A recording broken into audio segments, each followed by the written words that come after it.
praises and honor and glory to Yahweh by Hashem Yahweh Shai, by Hashem Rakakodash, double honors to the apostles and elders of great millstone who will teach well, who also taught us this 100% truth. Shalom to the hopeful elect. I'm the brother Kasaida, back with another quick lesson, Lord willing. This is an edifying lesson. Now, of course, as you see on the screen, it says Iran has struck a U.S. Navy warship attempting to pass through the Strait of Hormuz. All right, and ultimately what this is leading up to, of course, if you don't already know, we're in World War III. All right, and it's here, man. These things we're getting ready to prepare for, in these latter days, these latter times. All right, we're going to head into some heavy times, but the scripture talk about these days coming, that these things was going to happen. Matter of fact, let's grab some scriptures. Let's go ahead and get straight into it, okay? All right, this is Matthew 24:6, and it says, "And ye shall hear wars and rumors of wars. See that ye be not troubled, for all these things must come to pass, but the end is not yet." Yeah, we're hearing all these wars going on, and this is the main one on the scene.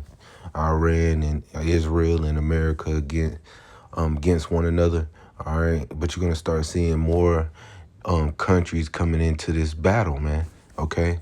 All right, you're going to start seeing these other nations that was aligned with the whore, which is Babylon the Great, a.k.a. America. All right, they're going to turn against her, man. All right, as brother was sharing how the United Nations have declared that the transatlantic slave trade was one of the worst events in history, all right, to ever happen.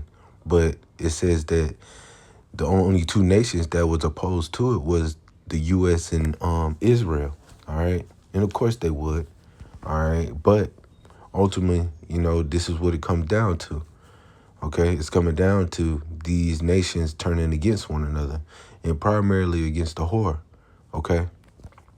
So it says, "For nation shall rise against nation, and kingdom against kingdom, and there shall be famines and pestilence and earthquakes in diverse places.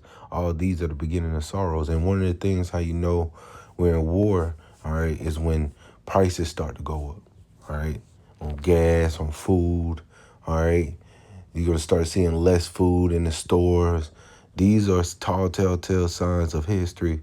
In history, all right, throughout history, what you're going to see, all right, is we're in the times of war, all right? And most importantly, the most beautiful part about this is that we're in the end of this thing, man, all right?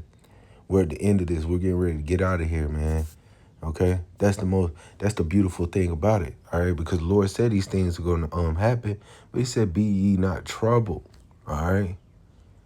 All right? He says, "See that ye be not troubled," all right? For all these things must come to pass. It has to happen, all right, in order for us to get out of here. All right, we have to get Esau to, fight these heathens. We got to get these heathens to fight one another. Not us necessarily. The Lord is going to do it. But ultimately, man, yeah, this is what it's boiling down to. All right. This is what it's boiling down to. All right. That you start seeing these nations start conquering these other little nations. All right. In order to gain territory and military. All right. All these things, it has to come to pass. Okay. Let's grab another scripture. This is Revelation 11:14. It says, "The second woe is past, and behold, the third woe cometh quickly." Yeah, we're in it. It's here. So we're past World War I. We passed World War II. Now we're in World War III. War just goes into destruction, man. All right, and that's ultimately what it's headed down to. All right, these nations are bucking up against one another. All right. Last scripture, and of course I kept it simple. Joel 3:10. It says, "Beat your plowshares into swords and your pruning hooks into spears. Let the weak say I am strong." Yeah. All right, these weaker nations, these weaker countries, all right, are bucking up, man. Why? Because they have the military weaponry. Matter of fact, let's jump up to verse 9. It says, "Proclaim ye this among the Gentiles." Yeah, you heathens, man. "Prepare war. Wake up the mighty men. Let all men of war draw near. Let them come up. Beat your plowshares into swords and your pruning hooks into spears. Let the weak say, I'm strong. Assemble yourselves And come all ye heathen, and gather yourselves together round about. Thither cause thy mighty ones to come down, O Lord, O Yahweh. Let the heathen be wakened and come up to the valley of Jehoshaphat. Yeah, the valley of decisions, all right? Yahweh's judgment. This is where he's going to judge these nations. Yahweh Shaphat, all right? It says, for there will I sit to judge all the heathen round about. All right. So the Lord is judging all these nations for what they done unto him and what they done unto his people. All right. All this is judgment from Yahweh Ba'ashem Yahweh Shai. So it has to happen. All right. We're proclaiming it and we're letting it known to you, to the enemies. All right. Because this is what they're going to do. And this is what's going to happen. All right. They're going to all be judged. Okay.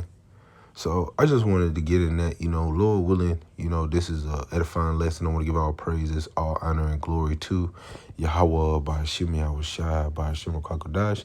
Double honor to the apostles and the elders of great millstone who rule and teach well, who also taught us 100% truth. Shalom to the whole elect. Shalom.